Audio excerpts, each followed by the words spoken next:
Yeah, Beldum Classic would be pretty sick for April. Not gonna lie. Right as the weather's starting to get really nice, I'd be so down for that. Maybe we can go reprise our Community Day Classic and go back downtown Chicago and walk around. Yeah, I mean, we went to the zoo. We went to the zoo for the original Beldum. Who knows? That's right. We'll have to see. Would you believe it? That zoo is still there, Kyle. We could go there again. Oh no! What? Gosh, crazy! On Sunday? Oh my gosh! All right. You're tuned into the GOCast podcast, your one-stop shop for updates, news, tips, and community in the world of Pokemon Go. Thank you for listening. Round and round we go during the upcoming Carnival of Love event. Will the new Elite Raid boss Enamorus? Next season's Save the Dates are out, and your calendar thinks that's neat. We dance until the birds come home while we feature Oricorio this week. And more on this episode of GOCast. Hello and welcome to the GOCast podcast, episode 269. It is February 8th, a Thursday, mid-afternoon, late afternoon. I don't know when evening starts. I just realized that. It's in the afternoon. Let's just say that. I'm your host, Chris, and as always, I'm joined by my co-host, Kyle. Hiya. Hey, Kyle, how are we doing this week? I'm doing okay. Yeah? Keeping on? Yeah. Yeah? Did you actually get a chance to touch Chansey Community Day at all, or were you truly locked out with other things? Does catching 5 Chansey count? Yeah, I guess that counts. I wasn't very specific, so then yes. Cool. I think that was pretty much the only notable thing that happened this past week. Other than I'm getting ahead of myself. Let's hop into some stuff first. Quick shout out to new patrons of ours. It's been a few episodes since we've done this, so these are a little bit of a backlog. But thank you to Brian, Nicholas, Dwayne, Edvinus. I'm sorry if I said that incorrectly. Please correct me. Feel free. Tone and Eric. Thank you very much for your support. More about Patreon and patronage and the benefits therein at the end of the episode. We set some goals, Mr. Kyle, and mine included ones from Chansey Community. Yours did not, because you did not plan on attending or participating, which seems like that worked out for you. So why don't we cover these real quick, because I want to talk to you about Chansey Community Day, and I want to talk to you about this Lunar New Year event and its unlock and how it went down.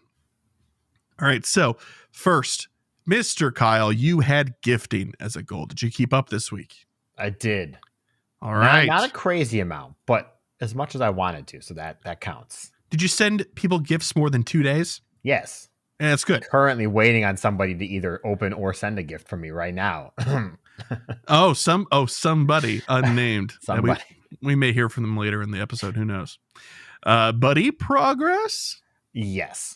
Nice. Nice. I'm like 100 hearts away from my best buddy on the Hydreigon. So, oh, cool. All right. Another Shadow Kyogre. Did you run another research? I didn't do that. Okay. I'm going to carry that through this week. I have it. I'm progressing it, but I'm doing 2 at once. That way I can hold on to a radar for the future. But, okay.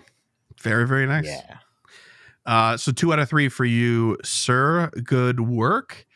For myself, I wanted to catch 20 shiny Chansey. I caught 27, I think 27 shiny Chansey. Hatched 50 eggs.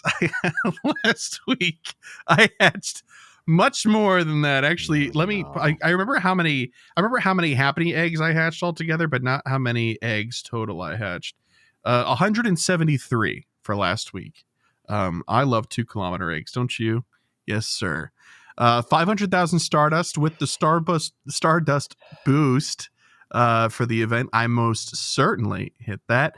And 2 shiny happening. I didn't get 2 shiny happening. I got 4 shiny happening. Okay. But I sure hope I got 4, because I hatched 129 of them. Kyle, 129. Chris, it's like $80 in eggs alone. You know, I don't need you raining on my egg-shaped parade. Okay, no, you're right, of course.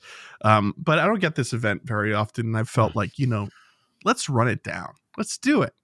And some people might might criticize that I spent the time on Shiny Happy, but you know what? I had a good time. So you might be right, but I had fun. That's fine. So that's 4 out of 4 for me this week. I had fun actually playing the game, which was sweet. So you know what? I want to talk about the Lunar New Year, like I mentioned, but why don't we do that at the front of the news section instead of dragging our feet? So let's hop to it. Yo, what up? It's the news and a bit of current events, I suppose. So the Lunar New Year event, Mr. Kyle, we actually did hit the unlock. It was not as quick as we thought or theorized. Nope. I think it took us like 3 days all told, three and a half. We got it perhaps. yesterday afternoon. So yes. When did it start? Monday? Right? It started on Monday. Yep. But the challenge was open during Community Day. Yeah. Because I think the challenge was open for us as that event started for other folks in other time zones. I think that was the trick there. Okay. So, yeah. Either way, we hit a billion nice throws sometime yesterday on the 7th here for us. And the bonuses are out. The the special moves that unlocked are legacy moves that are on relevant Pokemon, like Boom Burst on Noivern and the like.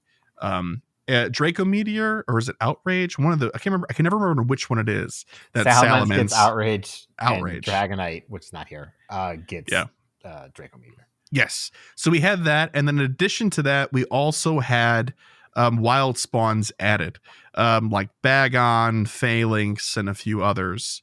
And some people are a little upset online about these spawn choices, thinking it's a little lackluster for something that we had to work to unlock and things like that. People aren't thrilled. And so, Kyle, I kind of wanted to get a read from you, how you felt about it before I weighed in. That's interesting. Okay, so I have 2 thoughts. One, I think the spawns are good. I like them. Yep. I don't care about Phalanx. I don't understand why it's actually here. It doesn't make a whole lot of sense, but whatever. We don't see it very often. Colors for Chinese New Year Lunar New Year. I guess also yellow. it's themed after a Phalanx, but it's also sort of like one of the Dancing Lion dragons too. So sure. Yeah, there's a bunch of different ways you can look at it. Great spawns. I like it. Positive. Negative. It took 3 days to unlock. And that's not good enough, especially for someone in New Zealand and Australia. They get these bonuses for 2 days, and then their event's over, or whatever until it's over. Obviously, yeah. And it's just what. Well, they should be having the bonuses for as long as we had if we were able to participate in the event before it was live for us. Yeah, but if we started participating, it's nighttime for them. So you're talking. By the time it unlocks, their day is over, yeah, and our day just begins, and all that. Like technically, they have the same amount of hours as we do, but the way it works out, one of the two of us got less because no one's playing at midnight. Yeah, common waking hours. Sure. Yeah, and I like these spawns a lot. If this had been the base spawns for the event, like I said last week, this is good. Yeah, but I don't think it was worth 3 days of waiting to then only have it for half of the event. That's where it kind of stands out to me. Also they added Jingmo-O to 1-star raids and Salamence to 3-star raids.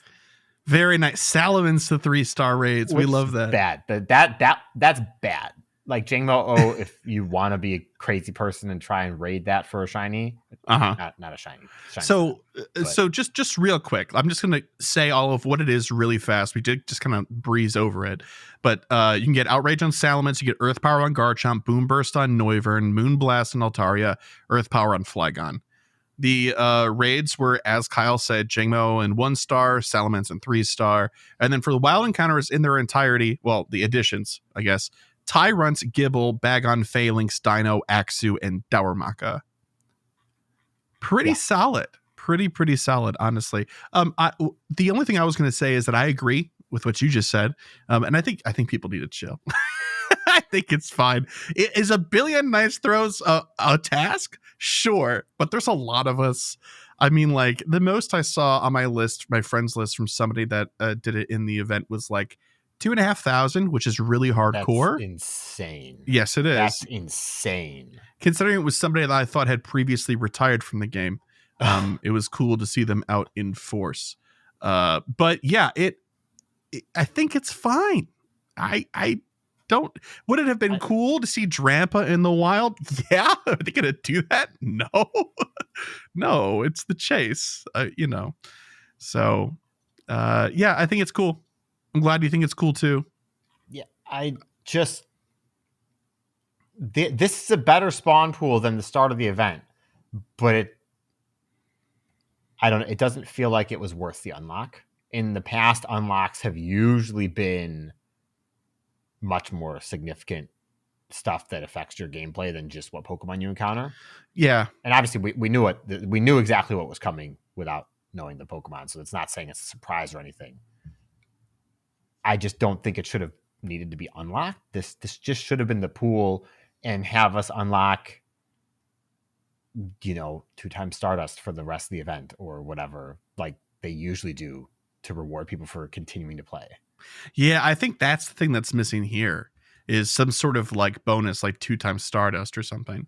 But I think this is probably them testing the water for a global challenge as just an addition to a regular event. And what that looks like instead of, a global challenge for like a big event, like a Go Tour or Go Fest, which we've seen historically. I think like this doesn't make me upset. It doesn't like affect me negatively in any way personally, but I would be less annoyed by it if the base spawns for this event weren't so bad.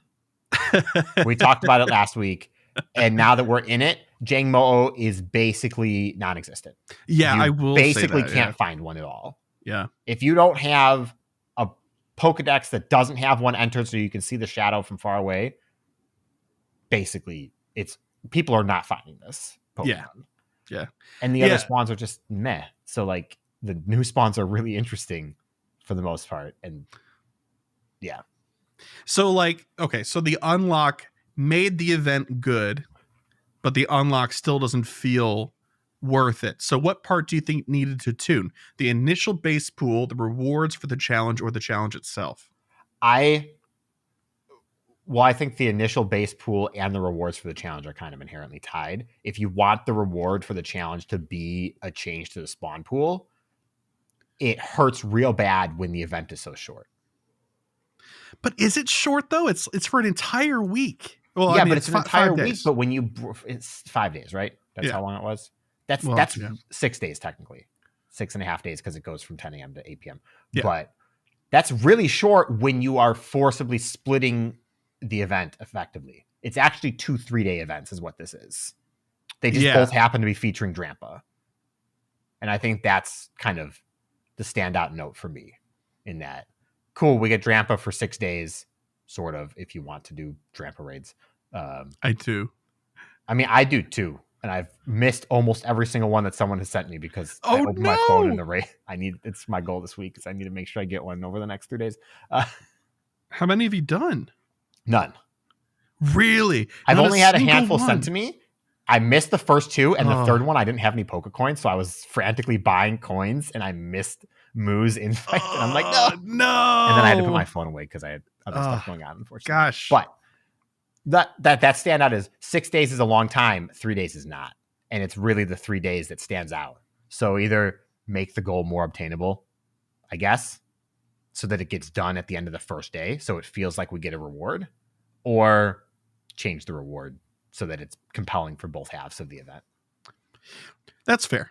I think that's fair. The only thing I will say in defense of it is that if they really truly were testing the waters to see like, hey, if we do a global challenge, because we have this framework for it for our game, to encourage and motivate engagement on a global level, to just get people more interested in an event, I think this was pretty successful. I think a bit of fine tuning, like you just sort of laid out, is definitely necessary. But I think this was a pretty good go at it.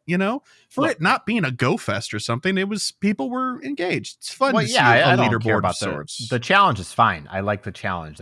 Those are interesting. I like to see the numbers for people. Although my tracker was broken for like the first 2 days, it just showed me blank screens instead of my friends' scores. Oh yeah. So you know how when you do your friends list, it loads it in chunks. Mm-hmm.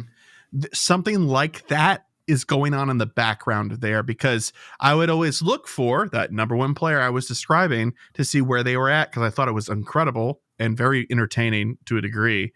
And sometimes it would take a little bit. I had to sit there and let it load, and then it would eventually get there. Yeah. So I'm assuming something similar is going on. But just the standout, though, I just want to point out that there are 5 dragons in the unlock. Cool. Yeah. There are 2 dragons in the base encounters. Not cool.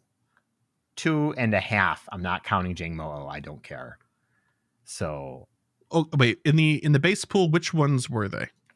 Dratini and Noibat. Yeah. And then there's Magikarp, Shuckle, Fennekin, and Skrelp, which I'm not counting because it has to evolve. Not good. You don't get a point on your dragon medal. It doesn't count. But so it's a Lunar New Year event, though, that is featuring some dragons. It's not a dragon event. But we had the dog one, and we got the dogs. I think dogs we had the fox one, whichever one we had. Yeah. It made sense. That's what we. Yeah, but that one was easier to populate. No, they just put the 5 dragons. We got 5 dragons in the unlock. That's easy to do. And they're not and only one of them is actually Chase at the moment. Tyrant is, if you didn't go get it from GoFast, you're still looking for the shiny. The other 4 have had a community day. That's true. But they're still considered kind of like high quality, and being able to catch Axu at a high volume, even especially outside of a community day now, because we probably won't see an Axu community day classic for a minute. It has value, right? Yes, and absolutely, I agree. But that's why it makes it entertaining when it's the encounters. And Skrelp is a new shiny as of late last year. No. But it is. Yeah, I know, but you were already chasing Drampa. Don't, no. Yeah. Also, late last year, it's been 9 months at this point. Time is an illusion. Yeah. Yep. Okay. Anyways, the event could have used some fine tuning, but it's far from the worst thing that could have happened. Definitely. Sure. Okay. I think we've met in the middle here. We've shook hands. All right, let's move on. Okay, our first piece of legitimate, real, new news is the Carnival of Love 2024 event details. We knew this event was coming because of the month overview we went over last week, but here are some deets. Trainers, the Carnival of Love event is coming soon to Pokemon Go, bringing festivities for all to enjoy. For the first time in Pokemon Go, you'll be able to encounter Shiny Oricorio if you're lucky. When is this event? It runs from Tuesday, February 13th at 10 a.m. to Thursday, February 15th at 8 p.m. local time. This puts Valentine's Day nested cozily between the beginning and end. Mm-hmm. Event bonuses include increased chance of receiving Candy XL while walking your buddy, and 2 guaranteed Candy XL for evolving Pokemon. That's actually quite a bit of value if you don't mind sitting and evolving for long periods of time. Give your Furfrou a fresh trim. It's coming back. That's right. For the duration of the Carnival of Love event, you'll be able to change your natural form Furfrou to Heart Trim Furfrou. It's a form change mechanic, very similar, actually identical to Hoopa. It will cost you some Stardust and some candy to do so. So if you don't have one yet, like I keep forgetting every single year, get one of your regular old Furfrou form changed. Here are some wild encounters. It's got 2 parts to it, sort of. There are the regional bits and then the rest of it. So first and foremost, Oricorio, which is getting their shiny release this time, will be available in their usual regions. Unfortunately, no shakeup and no global allotment, right? So the Bile style will be in the EMEA. Pom Pom will be in Americas. Pau will be in APAC Islands, and Sensu will be in APAC proper. Flabebe will also be available in their usual regions. We went over this pretty recently, but just a reminder, red flower is EMEA, blue flower is APAC, and yellow flower is the Americas. In addition to those, everybody, everywhere will be able to see in the wild Snubble, Skitty, Love Disc, Furfrou, Stuffle, Quaxley, Rosalia, white and orange flower, Flabebe. So the Quaxley bit is a little interesting. I don't know. Yeah, it's a duck, that's for sure. Field research task encounters you can earn encounters with Snubble, Rosalia, Spinda with a heart pattern, which is only really available during events like this. Clam Pearl, Love Disc, Furfrou, and Stuffle. There's also like collection challenge, which when you complete it, you can receive XP, Stardust, and an encounter with Roserade. Cool. New avatar pose, Love Disc Tambourine pose. It's goofy. I love it. You shake a tambourine. Yeah, it's fine. Yeah, it's fine. It is. It's fine. Yep. Showcases are happening. Yep. Trainers in Brazil. You will have an extra event bonus for 2 times catch experience for the duration of the event. And last but not least, paid time to research for $1 US or the equivalent pricing in your local currency. And it will provide you with Stardust, experience, 2 incense, and most importantly, 5 encounters with Spinda with a heart pattern. This can be shiny, by the way, and the shiny version features broken hearts instead of entire full hearts. So it's a neat shiny to have. Kyle, Carnival of Love, is this scratching some itch I wasn't aware of? I don't think so. No, I mean, it's a little less pink than I'm used to for the Carnival of Love theme stuff we usually have each year. But that's about it. It's fine. I don't care for Oricorio like basically at all, especially since we don't have the Sensu style in the Americas. So that's right. Yeah.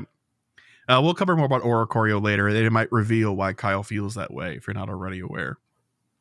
What is happening here though during this event and in the middle is actually our next piece of news. And I think that when they plan this event, they consider that part of it because it's nested. So that might be why it feels a little thin. But I think even with that addition, I still agree with you. It feels a little thin. At least insofar as new things are considered, right? I mean, Furfrou coming back for the trim is cool, but it's expected. The heart-shaped Spinda is cool, but it's expected, and we've gotten these in the past. Shiny Oricorio is really the new thing here. So yeah, judge that as you will, I suppose. Also Quaxley in the wild. That's cool, man, right? Sure. Sure, why not? Okay, so the nested event is, we've actually been over this, but there's some more details we got since. Incarnate, Forme, and Enamorus debuts in Elite Raids. These will happen at 4 hour segments, rather. And all of these are going to be on Wednesday, February 14th, aka Valentine's Day. So noon to 1, and 1 to 2, 5 to 6, 6 to 7. And you should be able to, if the mechanic is working as intended, see those eggs ahead of time to figure out which gyms they're going to be at and plan appropriately, probably via campfire, because it's pretty easy to track raids that way. So at least that's what we're told to believe, right? No, it is. Yeah. Actually, no, honestly, I'm joking. I mean, it's easier than not having campfire, I suppose. I mean, plus having campfire, even if you don't use it for anything else, just to scope out raids in your area to see if you can go out and do them. And especially for instances like this, where you don't want to have to leave your house to go scout for elite raid eggs. You can scout from home using the campfire app, which is cool. So now here's the next bit that was new with this. Once you successfully complete an elite raid battle against Incarnate, Forme, Enamorus, various flying and fairy type Pokemon will appear around the gym that hosted the raid for 30 minutes. And those wild encounters are Clefairy, Jigglypuff, Snubble, Taillow, Woobat, Emolga, Rufflet, Fletchling, Spritzy, and Swirlix. This is very similar to the spawns that were supposed to, I can't remember if they did work or didn't, for Hoopa. They were supposed to show up. So this is the same thing, but different Pokemon. So, Kyle, have you changed your mind yet? Are you going to go out and do one of these? No. Okay. No chance. I'm going to try to care get to for then. elite raids. I'm not going to try and figure out where my community is doing them. Mm-hmm. So yeah. Okay, I'll have to try to remember to get you one. I'll probably get my sister one. And I'm just going to name it Kyle, and it'll sit there until we remember 2 years from now. With the Regieleki and Regidrago. Oh, yeah. Have we not traded those yet? No, we have not. We forgot when we saw each other in December. Was it December? I don't remember. It was December. December. For the ice event. Yeah. Yeah, I think that was December. Jeez, how the time flies. It's February. Oh, my God. Oh, my God. We'll move on. I guess. Time marches on. Okay. The next piece of news and last piece of news for this week is just some save the dates for next season's community days. The next season's community day dates are Saturday, March 16th, Sunday, April 7th, which will be a community day classic, Saturday, April 20th, if you know, you know, Sunday, May 19th. So it is going to alternate Saturdays and Sundays, which is nice because I feel like we just had a stint of Sunday events all in a row. All of the raid days have been Sundays, I think. Or okay. The last two have been Sunday. Well, the last one and the next one is Sunday. Okay. That's fair. But there's not only community days. They say community days aren't the only events on the horizon. Here are the days for additional in-game events for the coming season. Sunday, March 3rd, Saturday, April 13th, Sunday, April 28th, and Saturday, May 11th. So those are vague, but now you know something may be happening that you might be interested in on those days. So Yep. Kyle, any predictions for Community Day Pokemon? Maybe the Community Day Classic in particular? No. Oh, shoot. Me neither. It's all out the window after we got Porygon Classic. It's really? All gone. Why did Porygon Classic sort of... Awful. Porygon Classic was awful. It's terrible. It doesn't fit the mold for any of the previous classics that we've had. Yeah. If you had given me a list of every single community that we've had and asked me to rate them on how I would like to see them as a classic, yeah, Porygon would not have been last, but it would have been bottom 5 for sure. You know what I hope? I hope that this Community Classic is Chansey. Look. I've dumped on it in the past, and I will say this: I would have rather seen a Trapinch Community Classic than Porygon. Okay, yeah, I like Trapinch. Flygon's cool. Have we had Beldum Classic yet? No, we haven't, right? No, Beldum Classic would be pretty sick for April. Not gonna lie, right as the weather is starting to get really nice, I'd be so down for that. Maybe we can go reprise our Community Day Classic and go back downtown Chicago and walk around. Yeah, I mean, we went to the zoo. We went to the zoo for the original Beldum. Who knows? That's right. We'll have to see. Would you believe it? That zoo is still there, Kyle. We could go there again. Who knew? What? Gosh, crazy! On Sunday. Oh my gosh! All right. Anyway, that's it for the news.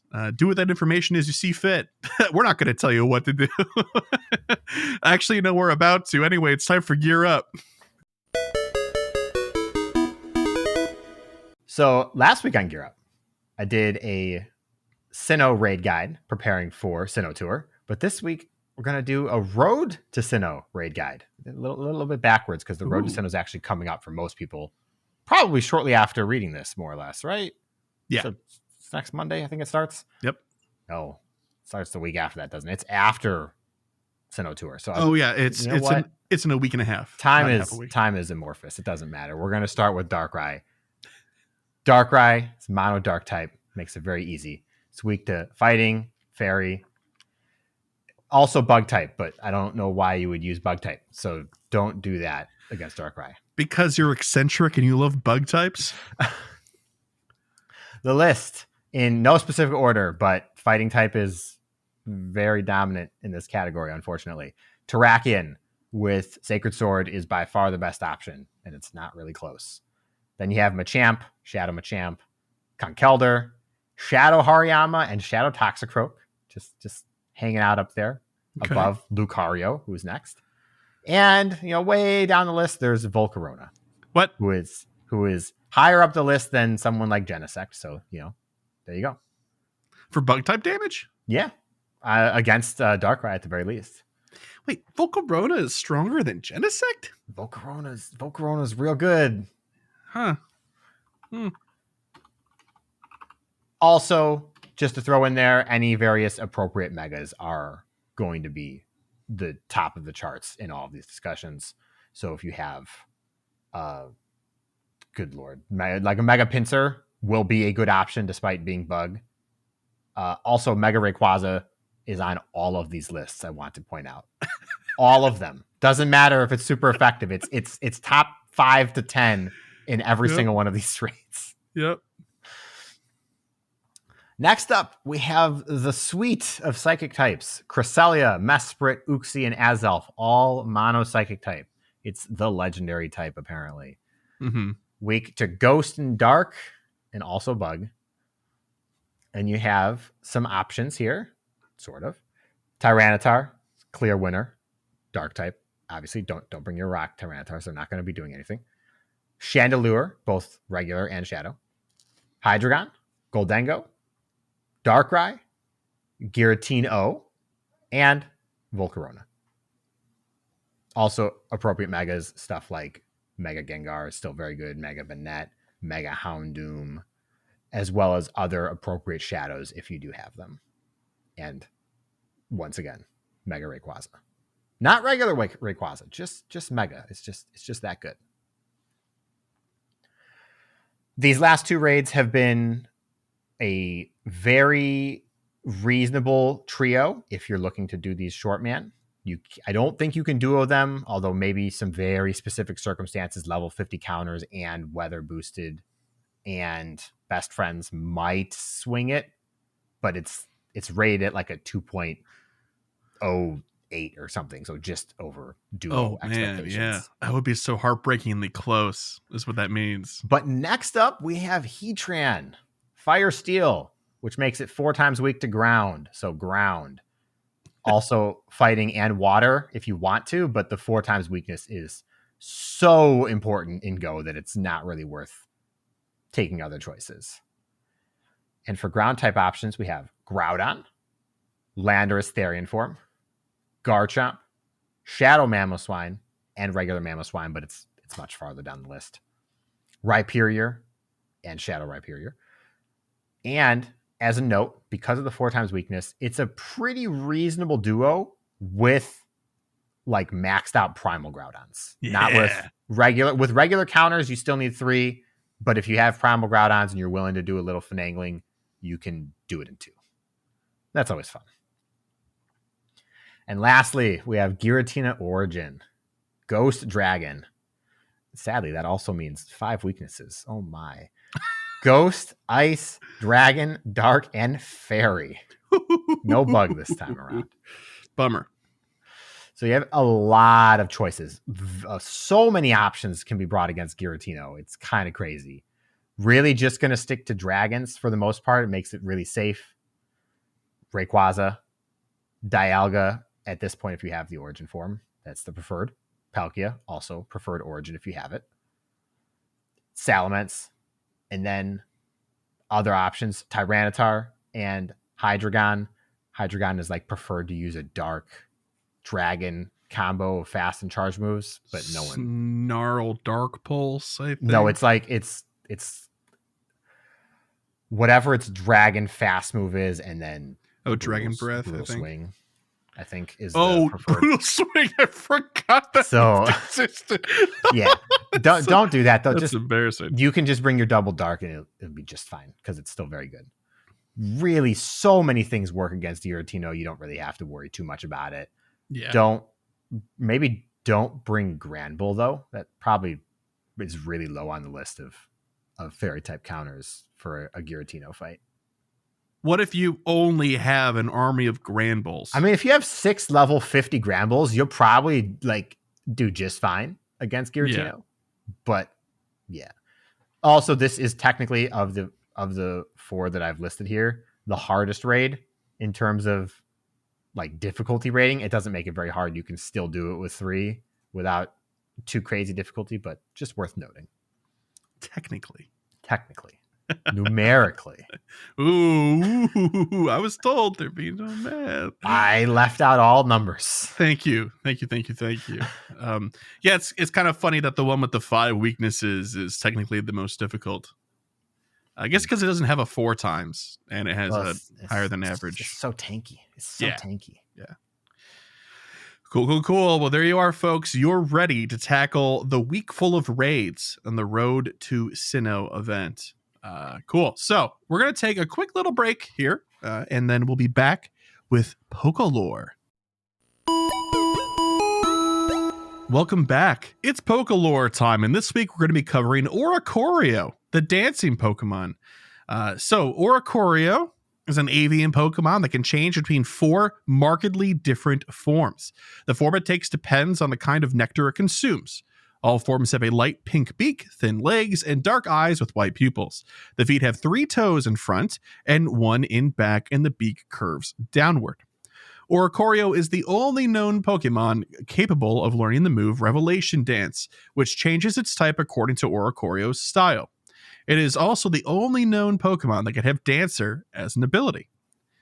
Bile-style Oricorio is very passionate and exudes power when it dances, and can get fiercely angry if it is given the wrong orders. It throws off a downy fluff when it dances that it can ignite to perform a fiery dance attack. Bile-style Oricorio is popular with the people of Paldea due to its dancing style matching their temperament nature. Okay, fiery? Yeah. Doesn't like being told the wrong thing. Which part of that in particular? Pom-pom style Oricorio dancing charges its feathers with static electricity. When charged or while charged, its feathers can be used to attack and unleash electric shocks. It also will use its dancing to cheer up people who are feeling glum, but will also use this as an opening to shock unsuspecting foes. In Paldea, pom-pom style is popular with children due to its energetic, cheerful dance. However, it is hard to find in said region. Lots of focus on Paldea. Did you notice that? The Pau style Oricorio can be difficult to deal with due to its laid-back nature. It uses its dance to focus its mind and increase its psychic power. The dance is also said to be an offering of thanks to its guardian deity. It gets caught up in dancing, then it sometimes ignores its trainer's orders.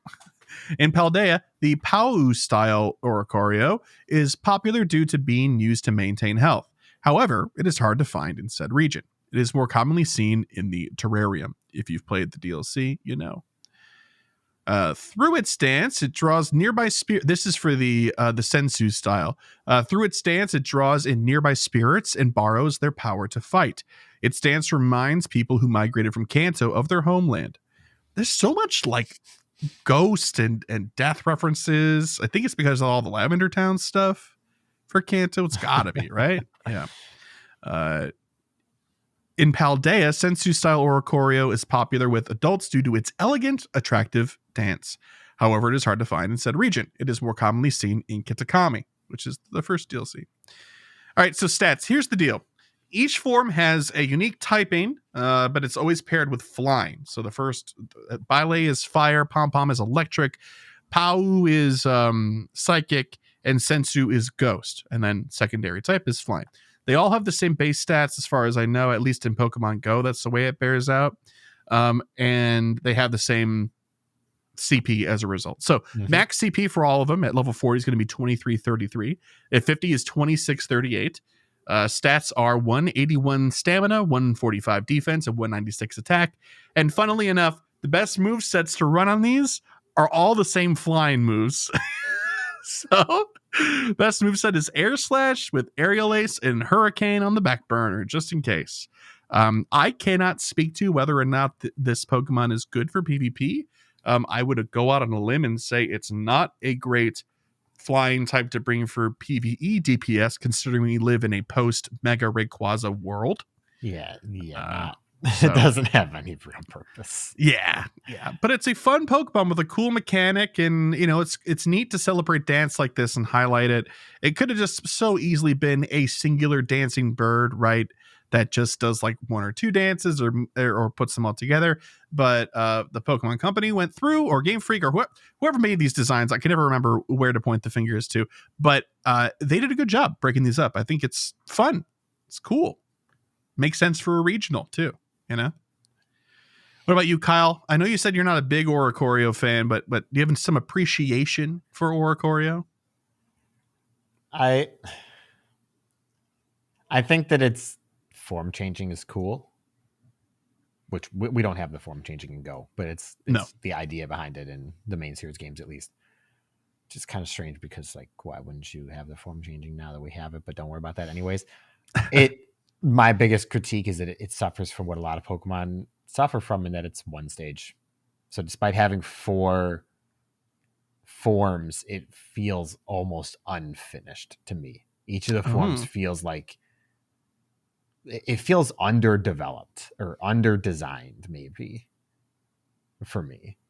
So you'd like to see at least one more evolution similar to like the elemental monkeys? That'd be so cool if it evolved into a different Pokemon based on the style, and then you couldn't change the style anymore. Oh, yeah, like it becomes like a master of that style, and so nothing else will do. Yeah, it just, I don't know. Huh. They feel just kind of, I can't quite put my finger on it, but it's very, they look very weak. For a game about monsters fighting each other, they feel very weak in a way that not even like a Pidgey feels weak to me. Sure. I don't know. Maybe it's the thin legs. It's the thin legs, small fingers. I don't know. It always feels a little bit off to me. I don't hate the Pokemon. I don't hate it. It's just not quite there for me. Yeah, I think that's fair. I think this is definitely just an exercise in mechanics when you look at this Pokemon, and while that's cool, I cannot deny that it does feel a little weak. I've never ran it in a team in a game where it was available. Yeah, ever. See, this type of Pokemon is a Pokemon that existed to fill a need that the Pokemon Company, Game Freak, whatever, Nintendo wanted to fill. And that's okay. We have a lot of those.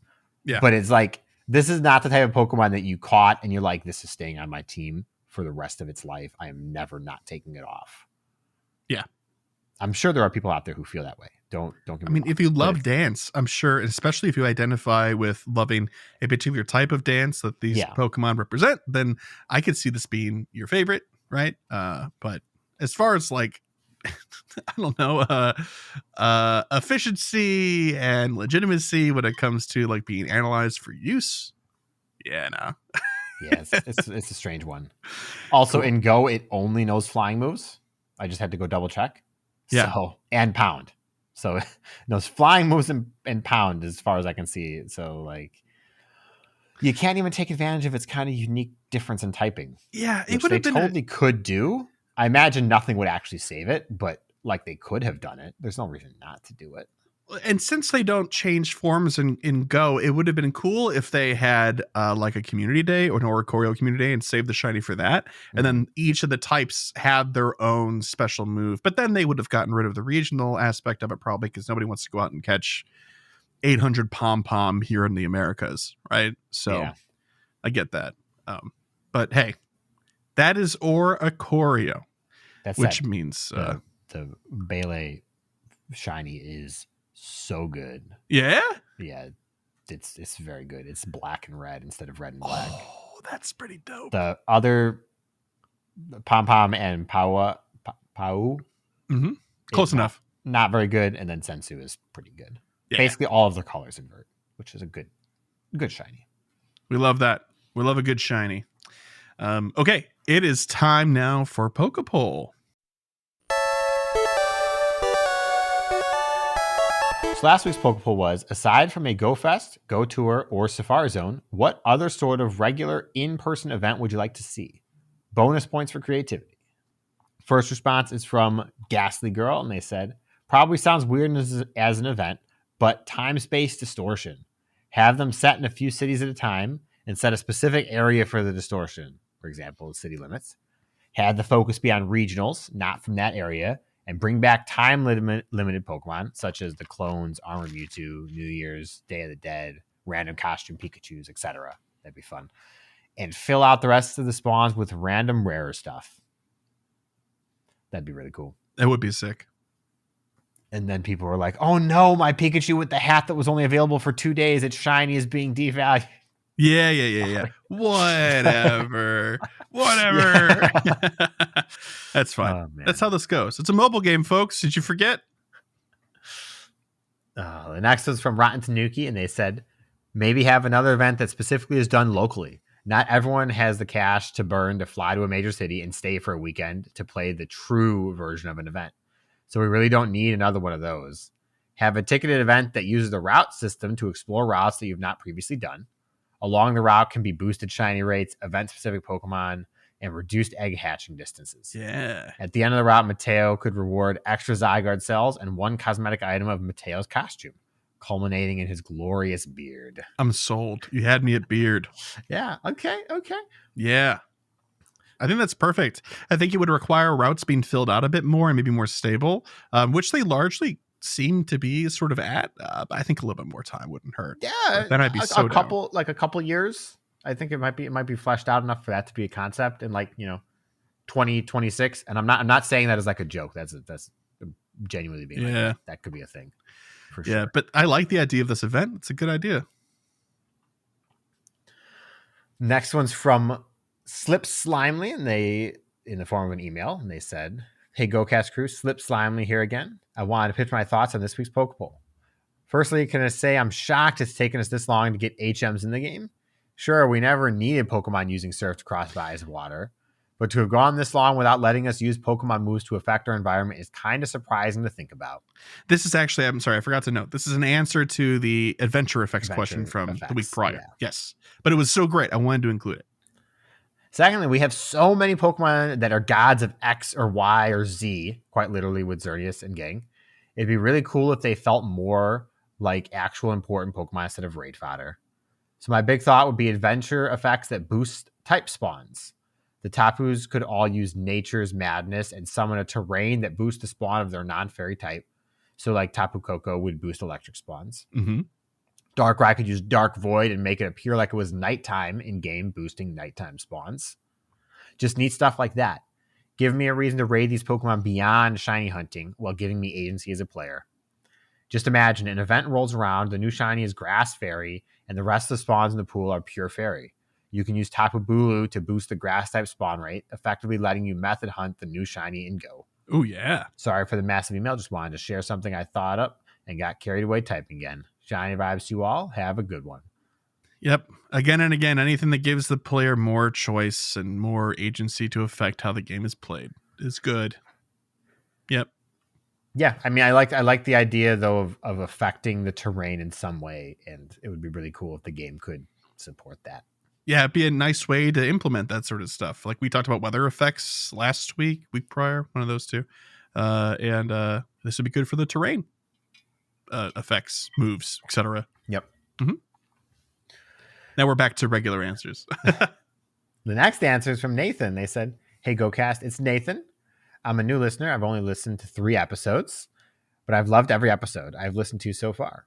I think that an awesome in-person event in Pogo would be a new tour. Not a tour of one generation, but of all 9. The event would be called the Go Generations Tour, and it would have rotating habitats, but the spawns in each habitat would literally be every Pokemon from that generation. They would all have an equal chance of spawning and higher shiny rates, except legendaries, of course, which would all be in rates. You're probably wondering, where would this take place? Well, it would be everywhere, kind of. Its goal would be to visit a different city each weekend and to eventually go to every major city in the world. This would be great so everyone could experience a Go in-person event. It would kick off by visiting one city in every U.S. state, then go to other countries. I think this would be an amazing event. One more thing, I think Niantic needs to bring an update to raids. Whenever I need to invite people to a raid, I never know who on my friends list to invite. So I propose that every time that a raid boss changes, you could have the option to request raids of that species. And when you are inviting people to raids, the people who are requested the raids would have an icon next to their avatar and would appear at the top of your friends list. Sorry for the long email. Have an awesome Sinnoh tour. Nathan. That's a great idea. That last one. I like that a lot, personally. Yeah, that would be cool because then like, okay. So this raid request thing, I think is just a really good idea. Yeah, like I already have people on my friends list who set a buddy Pokemon with the name that says raids, please, or other stuff of that effect. Send Drampa. Yeah. But like to have it in the invite screen would be great. It would be cool, but at the same time, I don't think they're trying to invest any more into remote raids at all, as they've sort of tried to, right? So if we had lived in a world that was pre-remote raid nerf, I think this would be like such a knockout idea. It would still be good, but yeah, I mean, I would never expect them to put the effort in for it, but I would like to see it. Yeah. Thank you very much, Nathan. We've got one voicemail too as an answer from Sarah Manda. Here we go. Hey GoCast, it's Sarah Amanda here. What kind of in-person event would I want to see? All I'm going to say is, if you know what I'm going to say, you know what I'm going to say. And I think it'd be awesome. That's it. Peace, Sarah Amanda. Kyle, do you know what Sarah Amanda's going to say? I don't, unless it's a Trapinch event day. No, I mean, that would be cool, but I'm pretty sure the answer is more like Now Fest, baby. Think about it. It'd be so sick. We're running across fields, screaming, tapping our screens, tripping over each other, yelling about legs, scales, eyes, fins. My gosh, could you imagine Niantic servers? They couldn't handle raids all in one place. Everyone trying to do monster hunts all at the same time together. So how are the Japanese servers holding out?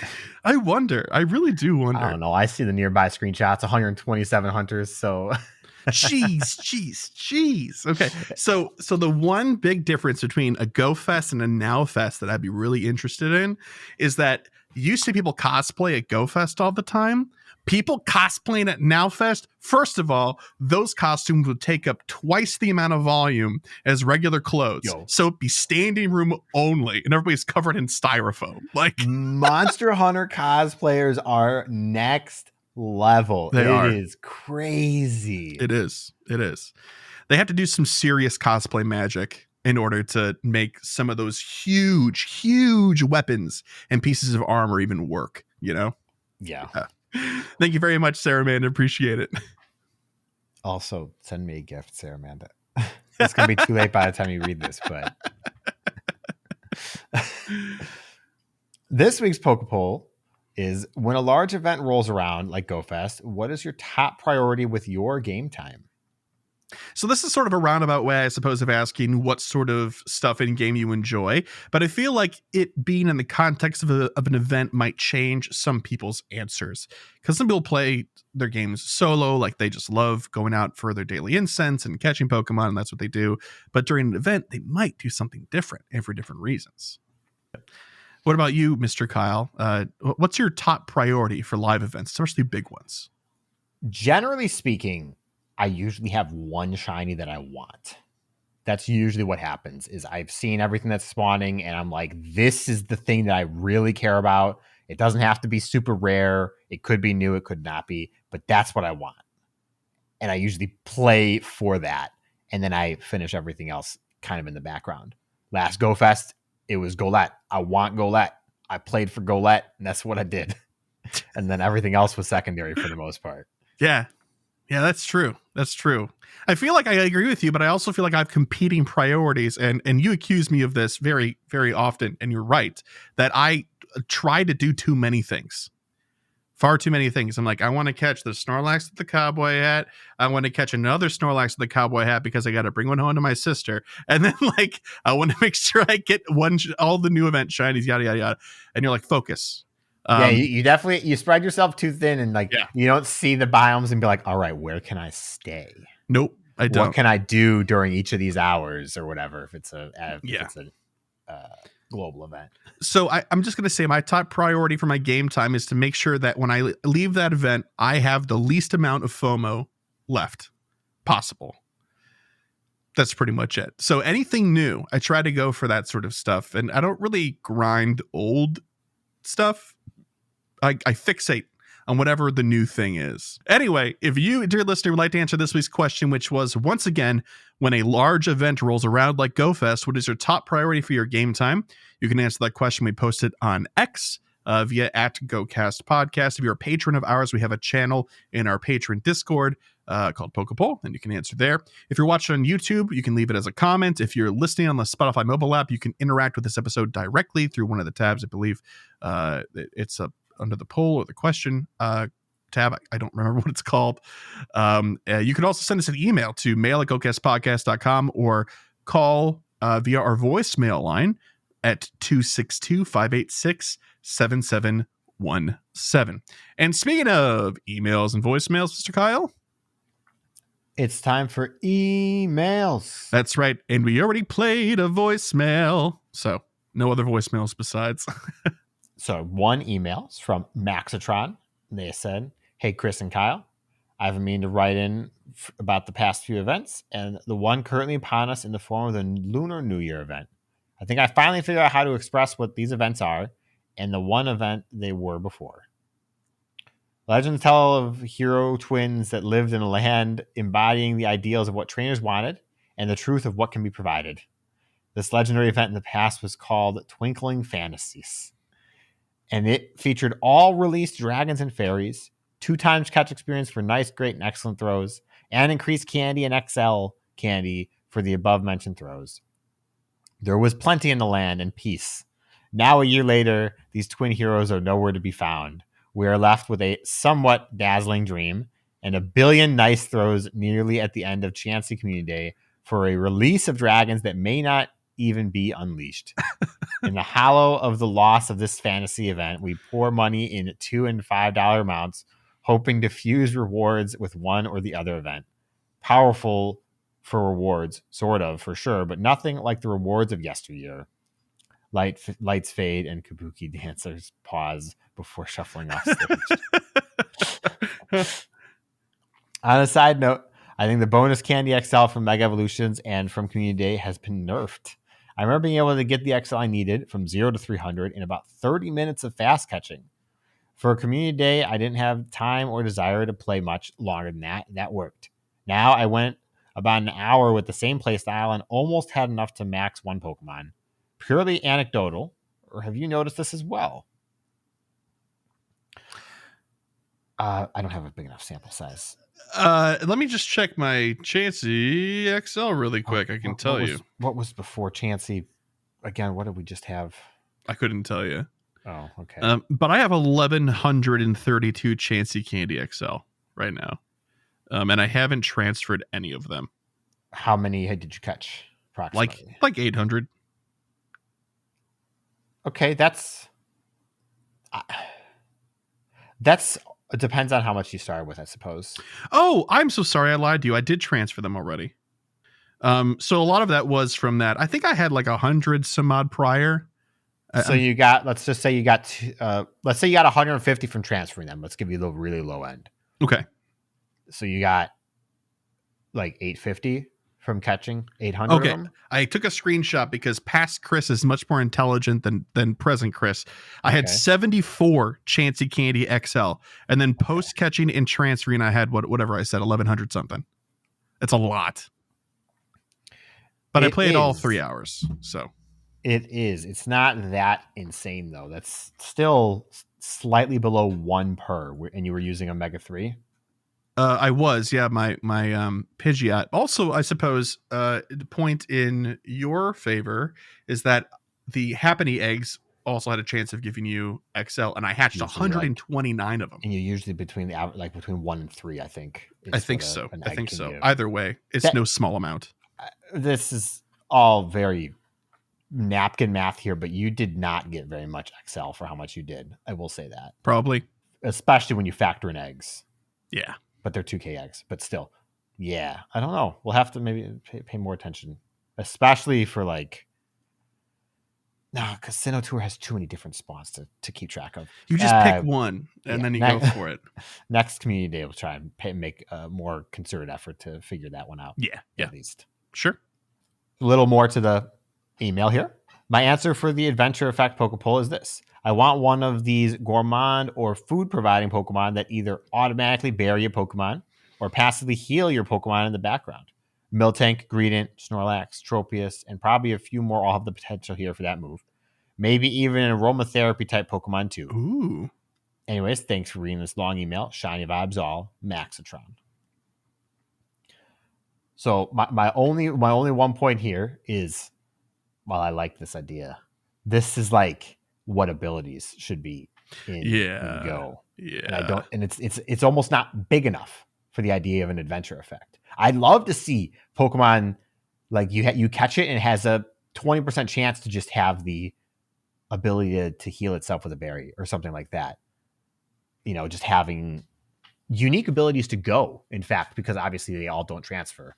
Like Pokemon in Sleep, for what little gameplay there is there, have unique stuff for them there. Yeah, they do. I think it'd be kind of cool if you could do this in a way that was like a resource sink, right? So like in Greedent's case, you could assign it a stack of 50 raspberries and it goes through one berry every 2 hours. And while it's consuming berries, it will heal your Pokemon for 10 HP every, 5 minutes or something, you know? Yep. Something like that would be sick. We need more resource sinks in the right places in this game. Yeah. That's for sure. We get some berry sinks that are not mindlessly feeding them to gyms that not everyone has access to. Thanks. Cool. Right.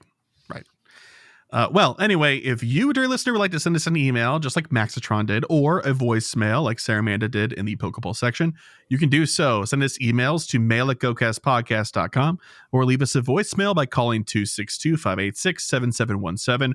Or I guess you could email or DM me on some platform, whatever platform you'd like, I suppose, an audio file, and we could figure that out. Visit our website for all things GoCast at GoCastPodcast.com. Follow us on X at GoCast Podcast. We just concluded a giveaway for the February Expedition access tickets. We gave away 12 codes. So if you're interested in giveaways and stuff like that, please feel free to follow us there and you'll see it.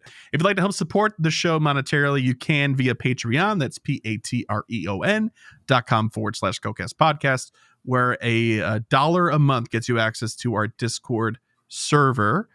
We have other tiers with other things on it, but the $1 is the number one tier there.